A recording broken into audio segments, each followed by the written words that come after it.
Good evening, Esther. Officials tell me talks are going well. As you heard in the report, a lot of it has been agreed to.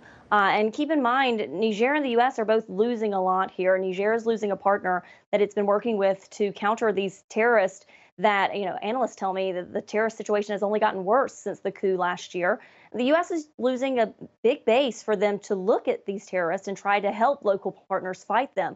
So they're losing a lot here, but I was told by officials both sides came to the table with mutual respect. The talks were supposed to end on Thursday, but the participants decided to extend them into today. You mentioned in your report that analysts think that the U.S. might try to increase their presence in Chad once the dust settles there with the election. But with the withdrawal from Niger, could the United States just pick up its counterterrorism drone equipment and move on to operate in the region or the next door?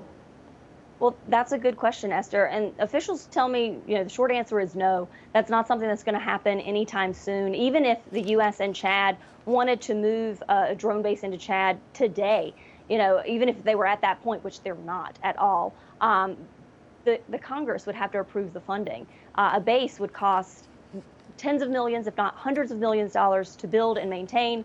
The U.S. just did this in Niger, only to pull out of that base a few years later. So it's unclear if Congress would even have the appetite to try to build a new base in the Sahel.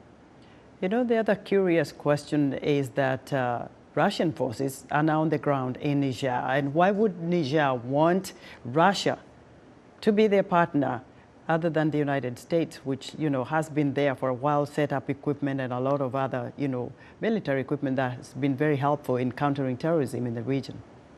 Well, let's remember the two big disagreements that the U.S. and Niger were having were over Iran and Russia.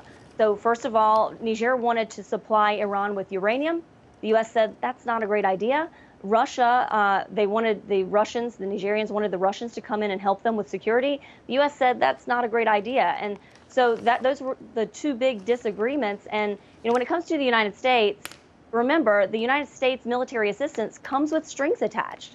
You have to abide by the international rule of law. You need to respect democratic governments and human rights. And so for a non-democratic government, Russia, who doesn't come with those strings, working with their military could be very appealing.